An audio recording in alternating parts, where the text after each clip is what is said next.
On vous souhaite la bienvenue à ériclatour.com. Aujourd'hui, on est dans Normandie-Est, secteur Talon à Saint-Luc. Dans quelques instants, Stéphane Bergeron, le candidat de l'équipe Alain Laplante dans le district numéro 11. Mais d'abord, la conseillère sortante, qui, elle, maintenant est avec l'équipe André Bouchard. Il s'agit de Mme Claire Charbonneau.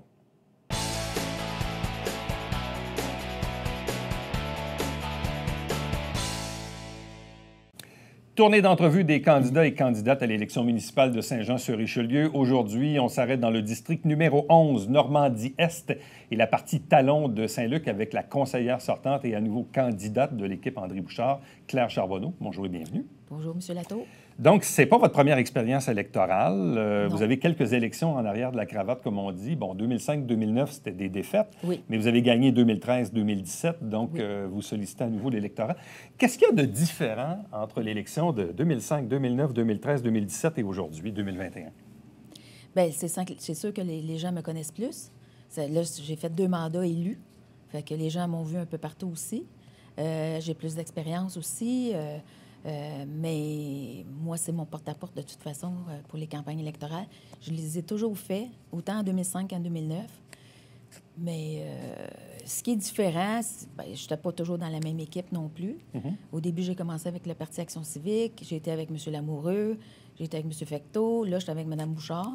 Fait que je pense que, selon mes expériences, ça va bien avec... Et pourquoi avoir fait le choix d'être avec Mme Bouchard à cette élection-ci? Vous auriez pu être indépendante. Vous avez quand même 2 mandats d'expérience. Pourquoi avoir fait le choix de ne pas être indépendante, mais d'être avec André Bouchard? Bien, j'ai réfléchi. Puis Mme Bouchard aussi, au début, elle ne savait pas si elle devait m'approcher non plus. En fin de compte, quand elle m'a approchée, j'ai trouvé que Mme Bouchard, quand même, c'est une personne posée. Je pense que c'est une personne qui peut être capable de faire ramener un bon climat à l'hôtel de ville. C'est quelqu'un qui va pouvoir travailler ensemble, peu importe les gens qui sont élus. Elle a quand même fait 17 ans comme présidente de la commission scolaire. Elle a travaillé avec des commissaires, elle a travaillé avec des employés, elle a travaillé avec des professeurs. Moi, je pense que c'est une bonne personne pour pouvoir travailler ensemble pour qu'on puisse faire quelque chose avec la ville de Saint-Jean. Bon, effectivement. Le climat a été, disons, assez difficile dans le dernier mandat. En même temps, vous-même, vous avez été mairesse par intérim le temps où le maire était suspendu, là, au début, là, au mois de mai. Vous avez été victime, disons, d'intimidation puis de harcèlement sur les médias sociaux. Vous l'avez dénoncé. Pour vous, ça a été un moment quand même assez difficile, ça. Ça n'a pas été long, mais ça a été assez intense le temps que ça a duré. Oui, puis c'était en début de pandémie en plus. Fait que c'était très difficile. Puis j'ai continué à en avoir encore de l'intimidation et du harcèlement sur les réseaux sociaux. Puis je peux même vous dire, pendant la campagne électorale, j'en subis aussi encore, là. J'en subis pour moi, ma famille, certains citoyens de mon district. Je trouve ça inacceptable. Je trouve ça vraiment déplorable qu'une équipe sent le besoin de faire de l'intimidation et du harcèlement envers les élus ou les citoyens. Je trouve ça inacceptable. Et quand vous dites du harcèlement, ça se traduit comment, là? Bien, je n'irai pas dans les détails, mais quand on fait des commentaires désobligeants où ils nous disent des choses qui ne sont pas vraies, des choses personnelles même aussi, là. Tu sais, je veux dire, c'est pas... Je ne veux pas aller dans les détails de toute façon. Mais pensez-vous en même temps que les gens sont perméables à ça ou... Souvent, c'est pas très, très payant d'aller dans cette direction-là non plus. Je sais que c'est pas payant, mais il y en a, c'est leur spécialité. Parce que je l'ai vécu l'année passée, là, puis ça avait comme ralenti à un certain moment donné. Mais là, avec la campagne électorale, on dirait qu'il y en a qui reprennent du poil de la bête, là, puis ils continuent à en faire encore. Mais qu'est-ce que vous faites, vous, avec ça? Je veux dire, comment vous passez au travers ça? Comment vous j'essaie de l'enlever de ma tête, là, mais c'est comme choquant aussi, là. Je trouve ça... moi, j'aimerais que le gouvernement provincial, fédéral, fasse des lois concernant toutes ces choses-là, que ce soit sur les réseaux sociaux surtout, là, parce que c'est surtout là-dessus que ça se passe. Là. C'est pas croyable. Là. Puis c'est des choses personnelles. Là. Ça n'a aucun rapport avec la politique ou la campagne électorale. Je trouve ça vraiment... je sais pas quoi dire. Bon, quand on est un élu sortant, on a un bilan à défendre. Pour vous, quand on regarde les 4 dernières années, dans le district numéro 11, quels sont pour vous les principaux faits saillants de ce qui a pu être fait là, dans les dernières années? Bien, je n'irai pas dans les Bien, il y a plusieurs rues qui ont été asphaltées. Ouais. J'ai fait mettre un stop sur Victor Hugo au coin de Meunier, parce qu'il y avait quand même assez souvent des accidents. Un stop aussi sur la rue de la Berge, au coin de Plante. Avec l'apparition du Sélection Retraite, il y avait beaucoup plus de trafic. Il y a eu de l'asphaltage de rue. Il y a eu des citoyens délinquants qui ont été remis à leur place aussi. Il y a différentes problématiques de citoyens qui m'ont appelé puis que j'ai comme essayé de régler. Là, il y a des trottoirs aussi qui sont en train d'être refaits sur la rue des Rochers. Il y a des travaux qui avaient été mal faits qui sont refaits. Il y a d'autres travaux qui s'en viennent aussi, là, de plus en plus, parce qu'il va en avoir avec l'urbanisation de Boulevard Saint-Luc, qui est vraiment le gros du district. Bon, ça, c'est le gros morceau des projets à venir, qui est l'urbanisation du boulevard Saint-Luc, là, en gros, là, entre le carrefour Douglas qui va être à refaire, le Pasquier, et ensuite là, jusqu'à l'intersection Jean Talon-Champlain. Oui. Bon, ça, c'est ça s'en vient, là. C'est pour bientôt, ça? Oui, disons que la bâtisse du tapis d'écart, la Ville est en discussion pour, c'est peut-être même terminé, pour acheter le tapis d'écart parce qu'on va redresser l'intersection avec un feu de circulation. Fait que l'intersection Champlain, Jean Talon et Boulevard Saint-Luc, ça va être un feu de circulation et ça va être redressé. Puis il va y avoir probablement des portions de terrain qui seront à vendre ou pourront être vendus comme à la SAQ, qui ont une problématique de stationnement, et de l'autre côté aussi. Et l'intersection Rita aussi, qui est quand même assez dangereuse, là, ça va rétablir cette intersection-là. Et aussi, un autre problème que nous avons, c'est au coin de Normandie et Boulevard Saint-Luc, vous avez la piste cyclable dans le terre-plein sur Normandie, puis quand vous arrivez de l'autre côté, est à gauche sur Jean Talon. Pas Jean Talon, excusez, Saint-Gérard. Fait que là, à partir de Shannon, on va tout redresser pour mettre la piste cyclable du même côté, tout à gauche. Parce que les gens, il faut qu'ils traversent une partie du boulevard Saint-Luc, puis après ça, ils retraversent de l'autre côté pour s'en aller sur la piste cyclable. Bon, si on descend un peu plus au sud, il y a l'hôpital. Oui. Il y a eu des travaux d'agrandissement. Là, il y a d'autres travaux, mais du côté Pierre-Quinze, cette fois-ci, certains se disent, mais les autos, ils vont stationner où, là? Il va y avoir un enjeu de stationnement tantôt, quasiment comme celui du cégep. Comment vous voyez ça? Bien, j'en ai déjà commencé à en parler à la direction générale parce que j'ai eu des appels. Avec cet agrandissement-là, on perd 51 places de stationnement. 51? Oui, 51, parce que c'était quand même les places les médecins qui ont mis en avant. Fait que là, on perd. Puis, fait que les gens qui étaient en attente d'avoir une place de stationnement, les employés, oubliez ça, là, avec ça, ça va prendre... ils vont stationner dans les rues? Oui, ils sont stationnés dans les rues. Est-ce que les citoyens s'en plaignent? Est-ce que... Il y a certains citoyens qui se plaignent, c'est certain. C'est sûr qu'on a fait de l'amélioration en mettant des restrictions de 4 heures autour du parc d'Avignon, sur la rue Macmillan. Ça aide pour quand les gens malades vont à l'hôpital aussi. Il y en a qui sont là 2-3 fois par semaine. Ils ne sont pas obligés d'aller stationner au bout, là. Mais c'est sûr que c'est pour les employés qui se stationnent dans la rue, en grosse majorité, parce qu'il n'y a pas de place pour stationner. Est-ce que les gens seraient prêts à faire un stationnement à étage? Ça, je ne sais pas. Est-ce qu'ils pourraient agrandir un petit peu par en avant, puis là, on couperait un peu de gazon? Parce que je sais que la Ville avait refusé à un certain moment donné. Ouais. Est-ce qu'on peut retourner là-dedans? Mais ça ne donnerait peut-être pas assez de place. Moi, j'ai une ou deux idées, mais je ne veux pas en parler parce que je veux traiter ça avec la direction générale avant de faire quoi que ce soit comme annonce ou quoi que ce soit. OK. Ensuite, le secteur, vous parlez tantôt du réseau sélection, les rues de la Berge et tout ça, les anciennes concessions automobiles. Là, on apprenait récemment que l'ancienne concession premier Dodge Chrysler va être démolie, rasée. Il est démoli présentement. C'est fait? Ah, c'est fait? Oui, c'est fait. C'est pas passé récemment. C'est rasé. Ça, ultimement, c'est pour permettre les nouvelles bretelles du MTQ, ça? Oui, c'est le MTQ, avec la volonté du MTQ, si jamais un jour, ils sont en discussion, ça s'est déjà fait. Les bretelles d'entrée et de sortie de la 35. L'entrée, c'est que la première entrée pour Séminaire Nord serait enlevée. Donc, la bretelle pour Séminaire Nord deviendrait du Séminaire Nord, Séminaire Sud. Une continue, une tourne à droite. Puis, à ce moment-là, la rue La Berge pourrait être ouverte sur la rue Le Sieur parce que la Ville a acquis le terrain où il y avait un gros bloc appartement qui a passé au feu il y a 2-3 ans.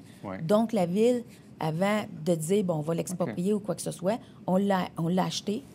Puis si jamais ça n'arrive pas, cette chose-là, bien, on a toujours possibilité de le vendre. C'est un très beau terrain. OK. Fait que pour vous, dans le fond, c'est quoi les principaux engagements ou les principaux enjeux du prochain mandat dans le district numéro 1? Bien, le boulevard Saint-Luc, l'étude de circulation, aussi regarder qu'est-ce qui va être fait dans le coin de la Berge-Berthier, parce que l'intersection au coin de Berthier et Séminaire est problématique avec la 3e phase de la rue de la Berge. Il faut regarder tout ça. On est en train d'avoir une étude de circulation. Fait qu'au prochain mandat, en espérant que je suis là, je vais continuer à travailler là-dessus. Et aussi, j'essaie de travailler pour avoir un arrêt d'autobus au coin de la Berge et Plante pour le réseau Sélection, qui a quand même 239 appartements là-dedans. Là. Tu sais, à une personne et quart par appartement, ça fait beaucoup de monde. Il y en a qui ont des autos, mais il y en a qui n'ont pas d'auto aussi. OK. Donc, plus de transport en commun pour ces gens-là. Oui, là, c'est ça. Parce qu'en même temps, c'est un quartier qui est tout bâti. Oui. Beaucoup d'immeubles à appartements. Oui. C'est un peu particulier. Est-ce que les gens ont de l'intérêt pour la chose municipale? Souvent, on pense à tort ou à raison que le monde qui sont à loyer ne s'intéresse pas beaucoup. Bien, il y a 2 catégories dans les appartements. Vous avez les gens un peu plus jeunes qui sont peut-être un peu moins intéressés, sauf que cette année, j'ai rencontré des jeunes qui sont plus intéressés par la politique municipale qu'avant. OK. Il y a quand même beaucoup de personnes âgées dans ce secteur-là qui sont en appartement, qui se sont rapprochés de l'hôpital parce qu'ils ont des traitements, et ils sont malades, puis se sentent plus en sécurité d'être proches de l'hôpital. Puis ces personnes-là, ils vont voter. OK. Mais j'ai été surprise cette année. J'ai des jeunes qui m'ont posé des questions puis qu'on a jasé. Puis franchement, là, on dirait qu'ils s'intéressent un peu plus. OK. Qu'est-ce que vous souhaitez pour le prochain mandat? Je souhaite l'harmonie. Je souhaite qu'on arrête d'être harcelé, d'être intimidé. Je veux qu'on puisse travailler ensemble, peu importe les gens qui sont élus. Je pense que c'est ça, une ville. C'est faut servir les citoyens, la population. Puis je veux juste vous dire une chose, c'est quand je vois les petites pancartes bleues avec une piscine, un aréna, acheter les boisés, un mur de son de l'autoroute 35, j'ai pas tout fait la ville, là, mais je peux juste vous dire que si on réalise tout ça dans un mandat, est-ce que la ville va aller en faillite ou est-ce que la ville va être obligée d'augmenter les taxes de 20-25 %? Ça, je me pose la question parce que j'en vois tellement de ces petites pancartes-là. Puis je peux juste vous en nommer une que je trouve un peu spéciale, là. L'ajout d'arbres et de bordures autour des terre-pleins. Est-ce qu'on met des arbres dans la rue autour d'un terre-plein ou on les met dans le terre-plein? Question que je me pose quand je vois. Puis je passe souvent de ce petit commentaire-là. Fait que j'espère que si M. Laplante est élu en majorité, qu'il n'essaiera pas de réaliser ça tout le plus possible parce que les sous aussi, ça prend des sous pour réaliser tous les projets. Claire Charbonneau, merci beaucoup. Merci beaucoup, M. Latour. Restez avec nous, on vous revient après ceci.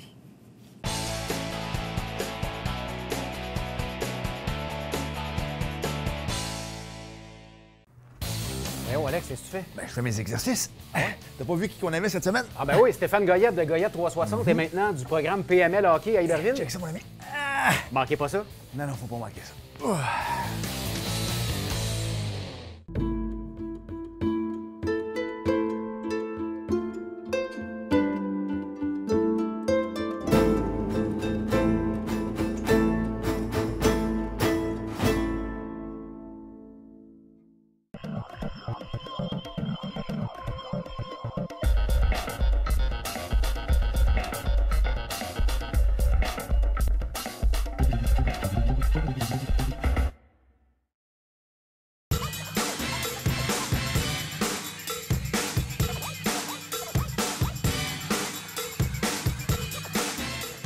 Dimanche, 9h30, Télé Bingo, on vous attend.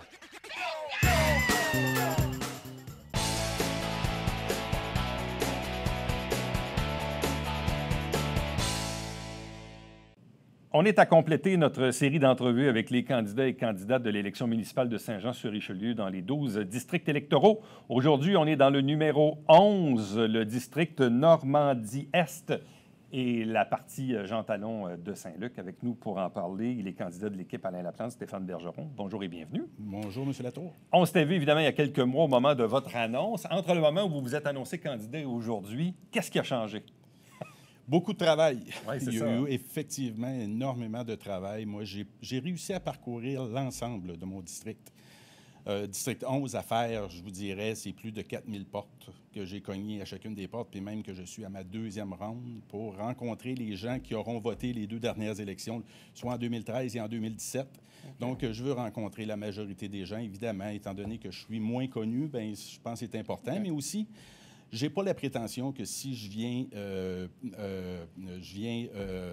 représenter les citoyens aux séances du Conseil, je n'ai pas la prétention de dire que je sais ce que les gens veulent si je ne vais pas les rencontrer. Donc, pour moi, c'est absolument important. En même temps, le district 11, c'est une clientèle où il y a beaucoup d'immeubles à logement, beaucoup de blocs appartements.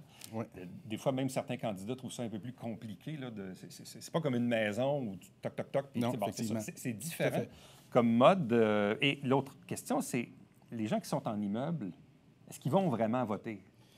Est-ce qu'ils ont un intérêt à aller voter? Oui, c'est quelque chose, parce que j'ai fait une analyse de ce dossier-là, en fait, puis effectivement, il y a quand même beaucoup de gens qui vont voter, qui restent dans les appartements. Okay. On a tendance à croire qu'effectivement, les gens qui habitent dans les logements ont moins tendance à aller voter. Parce qu'ils ne payent pas de taxes directement. Ils payent dans leur loyer, mais ils ne reçoivent pas un compte de taxes de la Ville. Effectivement. Ouais. Puis il y en a encore qui sont sous l'ancienne croyance que parce que vous êtes locataire, ils n'ont pas le droit de vote. Oui, aussi. Fait que ça, c'est effectivement, je rectifie le tir. Bon, dans un district comme le numéro 11, où dans le fond, tout est pas mal bâti, c'est pas une place où il y a des terrains à développer. Je veux dire, on est dans un secteur de la ville où pas mal tout est développé. Donc, pour les citoyens, c'est quoi leurs enjeux? C'est quoi vos enjeux? C'est quoi vos engagements pour ce quartier-là? En fait, j'en ai une liste. La liste est longue, je vous dirais, mais il y a une de mes préoccupations, vous savez, je suis ingénieur, fait qu'une de mes préoccupations, moi, c'est la sécurité dans le district 11. Donc, si vous me permettez, j'en ai... je pense, par exemple, à la rue Rita, où il y a le parc en ciel. Il n'y a pas de trottoir. Il y a beaucoup de garderies. Il y a des enfants qui s'en vont, justement, pour aller au parc. Ils sont obligés, avec les véhicules stationnés, de contourner les véhicules. Puis il y a certains résidents qui me disent que la vitesse est quand même assez élevée à cet endroit-là. Okay. Donc, ça prend un trottoir pour sécuriser ce quartier-là. Jean Talon, par exemple, entre Chêne-Vert et Dufresne, il n'y a pas de trottoir non plus. Les gens qui sont au domaine Vio, par exemple, ou sur la rue Mailloux, même Dufresne, qui veulent se rendre sur la bande du canal, ils n'ont pas d'endroit à moins de contourner, puis c'est pas nécessairement non plus un secteur très sécuritaire. Jean Talon, ça circule assez vite, l'espace est quand même assez restreint, donc je pense que ça prend un trottoir, justement, encore une fois, pour sécuriser ce secteur-là. Je pense aussi, par exemple, à Berthier-Laberge et Séminaire qu'il faut absolument corriger ce coin-là, parce que ça, c'est un gros problème. Il y a aussi, au coin de Saint-Luc, Champlain et Jean Talon. Ça, c'est un endroit qui semble, en tout cas, les résidents. Pourquoi? Parce qu'il y a un cédé le passage. Quand vous arrivez de Saint-Luc puis vous voulez rentrer sur Champlain, il y a des gens qui arrivent de Jean Talon. Ceux qui ont le cédé le passage n'ont pas tendance à faire le cédé le passage. Donc, des fois, les véhicules se rencontrent. C'est une problématique, effectivement. Puis, par expérience, moi, j'habite sur la rue Caillé, juste à côté. Ça m'arrive très souvent d'aller prendre des marches dans ce secteur-là. J'ai vu un véhicule embarquer sur le trottoir parce qu'il y avait deux véhicules. Même quand on arrive du boulevard Saint-Luc, très honnêtement, pour aller sur Champlain, il faut souhaiter qu'il n'y ait pas trop de trafic pour s'insérer dans la voie parce que c'est pas toujours clair. L'urbanisation du boulevard Saint-Luc, ça, c'est dans les cartons? Absolument, oui. Il y a tellement une belle occasion de rendre le boulevard Saint-Luc ou l'urbanisation du boulevard Saint-Luc agréable, attirant. Puis il ne faut pas oublier que le boulevard Saint-Luc, c'est en quelque sorte l'entrée de la ville aussi. Fait que c'est super important. Moi, je pense qu'un trottoir, une piste cyclable, puis même un aménagement d'arbres dans le centre du boulevard Saint-Luc. Je pense qu'il y a une façon de pouvoir rendre Saint-Luc très attrayant. Bon, vous avez fait référence tantôt aux fameuses rues Laberge, où il y avait autrefois, évidemment, des concessions automobiles. Là, je sais que bientôt, on va démolir, je pense, l'ancienne concession Chrysler, parce qu'en même temps, le MTQ a divisé pour refaire les bretelles d'entrée et de sortie de l'autoroute 35 près du Canadian Tower. Est-ce que pour vous, là aussi, ça a du sens pour vous qu'on refasse ces bretelles-là dans ce secteur-là, pour l'autoroute, là? Écoutez, il va falloir, là, avant de pouvoir dire à quel endroit les bretelles seront installées, le MTQ aurait certainement un mot à dire. Mais ce qui est super important, avant d'entamer toute discussion avec le MTQ, c'est qu'il faut s'assurer qu'il va y avoir une acceptabilité sociale. Parce que les gens, n'oubliez pas que les gens qui restent dans ce secteur-là, c'est des gens qui sont depuis des années dans un secteur tranquille. Le fait d'instaurer une bretelle, puis si ce n'est pas fait de façon à respecter une certaine quiétude dans ce quartier-là, bien, ça peut nuire ou on peut trouver des problèmes assez rapidement. Bon, il y a tout le pourtour de l'hôpital du Richelieu qui a déjà subi un premier agrandissement. Là, il y a des travaux de l'autre côté maintenant, du côté Pierre-Caisse. Oui. Certains s'inquiètent qu'en bout de ligne, déjà qu'il n'y avait pas beaucoup de stationnement, entre autres pour le personnel. Bien là, avec la nouvelle construction, il va en avoir de moins en moins. Est-ce qu'on va se ramasser avec un problème similaire comme celui du cégep, où c'est déjà le cas, où il y a beaucoup de gens qui stationnent dans les rues résidentielles? Oui. Comment vous voyez cette dynamique-là du stationnement versus l'hôpital?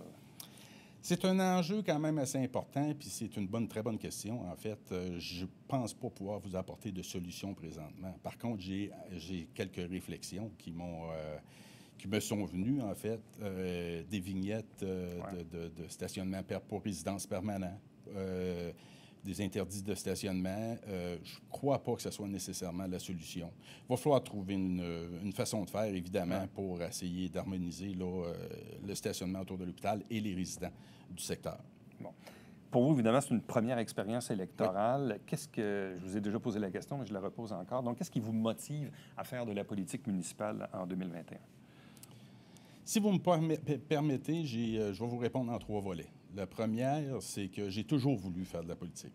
Par contre, mon cheminement professionnel a fait en sorte que c'était plutôt compliqué et difficile parce que, bon, j'ai demeuré dans Charlevoix, la Malbaie, pendant quelques années. Ensuite, j'ai été vivre au Saguenay, à Chicoutimi, pendant environ 5 ans. Ensuite, ça a été Québec.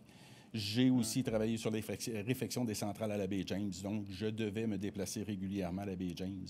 Donc, ça m'était difficile à ce moment-là de m'impliquer ou de m'engager au niveau politique. Maintenant que je suis bien établi ici à Saint-Jean, je suis propriétaire d'un plex, ça fait déjà quelques années que je suis ici. Ma conjointe est originaire ici de Saint-Jean. C'est une occasion idéale pour moi de pouvoir... Une question de timing, là, ce qu'on comprend. Entre le désir de faire de la politique puis que ce soit plus facile à faire. Oui, tout à fait, exactement. Mon deuxième volet, c'est que je pense qu'il faut mettre un stop aux tergiversations puis aux incongruités qu'il y a concernant le district 11. Il faut passer à l'action. Là, ça fait longtemps qu'on discute, ça fait longtemps que... Mais ça ne bouge pas. Donc, il faut absolument... Moi, en tant qu'ingénieur de projet, c'est important. Évidemment, il y a une importance de cerner le besoin, mais après, il faut passer à l'action. Parce que c'est beau de discuter, mais à un moment donné, il faut passer à l'action. Donc, moi, j'ai l'intention de vouloir amener le district 11 à une autre étape, à un autre niveau, concernant... les discussions et les travaux à réaliser. Le troisième, c'est la démocratie à Saint-Jean. On a vécu dans les 4 dernières années une grosse problématique. La démocratie a été affectée de façon très difficile. Pour moi, les gens se doivent de se réapproprier la ville et la ville a besoin des citoyens. Puis je vous dirais que la démocratie, la participation citoyenne et le développement de la ville, c'est indissociable. Donc, c'est super important de protéger ce qui nous reste. Puis je vous dirais que toute l'équipe Alain Laplante, on est unanime à dire que c'est absolument inacceptable de poursuivre des citoyens, de lui envoyer des mises en demeure et aussi des amendes parce que la participation citoyenne est essentielle, puis c'est pas comme ça qu'on va réussir à faire avancer une ville, à développer une ville de façon durable. Trouvez-vous difficile d'intéresser les gens à la chose politique? Je parlais avec une candidate hier qui ne faisait pas du porte-à-porte ciblé, mais du porte-à-porte vraiment, comme on dit, au hasard. Puis, elle dit, c'est sûr qu'au final, on se dit, bon, il y a probablement 6 personnes sur 10 à qui on a parlé qui n'iront pas voter. Puis souvent, on leur demande, est-ce que vous suivez ça un peu? Le monde, pas tant. C'est un peu désolant, mais c'est un peu ça, des fois, qu'on a aux portes, dans le fond, des gens qui ont peu ou pas d'intérêt. Le compte de taxes n'augmente pas trop, ils ont des services, puis ils ne chiolent pas trop. Puis... Mais vous savez, je pense que le manque d'intérêt, c'est le manque d'information. Moi, je pense, quand je rencontre un citoyen, moi, je lui pose des questions ou je les amène sur des sujets qui me semblent les intéresser. Par exemple, l'environnement, qui est un sujet sensible ici à Saint-Jean. On le sait qu'on a moins de 7 d'espace vert, de milieu naturel ici à Saint-Jean. Donc ça, évidemment, c'est un sujet sensible. Les infrastructures sportives à Saint-Jean, c'est un autre sujet qui est quand même très sensible aussi. Parce qu'on veut développer, contrairement à bien des villes, là, on est en retard. Donc, on a un rattrapage à faire. C'est ça, c'est d'amener les gens sur des sujets où ils sont intéressés. Donc, à ce moment-là, bien, ils ont l'impression de vouloir s'impliquer au niveau politique. Puis le minimum qu'on peut faire dans l'implication politique, c'est d'aller voter. C'est sûr. Donc, C'est en allant voter, ben c'est ça, c'est de voter pour une cause. Là, vous dites, dans le fond, que vous habitez maintenant Saint-Jean depuis combien de temps? Là? Depuis... En fait, ça fait pas loin de 10 ans que 10 ans? j'habite Saint-Jean. Disons que j'avais quelques résidences. J'en avais une à Brossard, une à Québec et une à Saint-Jean. Et là, vous travaillez dans quel domaine ces temps-ci? Parce que vous étiez pour Hydro-Québec, mais vous n'êtes plus pour Hydro, hein, c'est ça? Non, je suis vous toujours êtes encore pour Hydro, c'est ça? Je suis toujours pour Hydro-Québec. J'ai eu 2 emplois chez Hydro-Québec. Ah, OK, c'est ça. J'étais responsable, à un moment donné, de la réfection des centrales à la baie c'est vrai, vous avez... ingénieur de projet. Donc, je m'occupais des fournisseurs, je m'occupais des entrepreneurs, des ingénieurs. Fait que là, vous êtes encore pour Hydro, mais vous avez moins de déplacements qu'avant votre ancien mandat. Oui, tout à fait, absolument. Okay, là, présentement, mon territoire, je suis à distribution. Je m'occupe de la Montérégie puis une partie de l'Estrie. J'ai même d'ailleurs travaillé sur les projets d'agrandissement, vous me disiez, que de l'hôpital, ou aussi la maison des aînés sur Saint-Luc. C'est moi qui étais l'ingénieur responsable au début, l'enfouissement ici du centre-ville. Puis aussi, vous savez, par souci de transparence et aussi, comme j'ai rien à cacher, j'ai demandé au département d'éthique d'Hydro-Québec de me faire un encadrement, m'assurer d'éviter tout conflit d'intérêt avec la Ville. Okay. Donc, je me suis retiré de tous les projets que j'ai à Saint-Jean présentement. Donc je ne parlerai pas du problème dans Saint-Lucien. Non, je ne pourrais pas y répondre. Stéphane Bergeron, merci beaucoup. Bonne chance à vous. Merci. Reste avec nous. Au retour, le mot de la fin.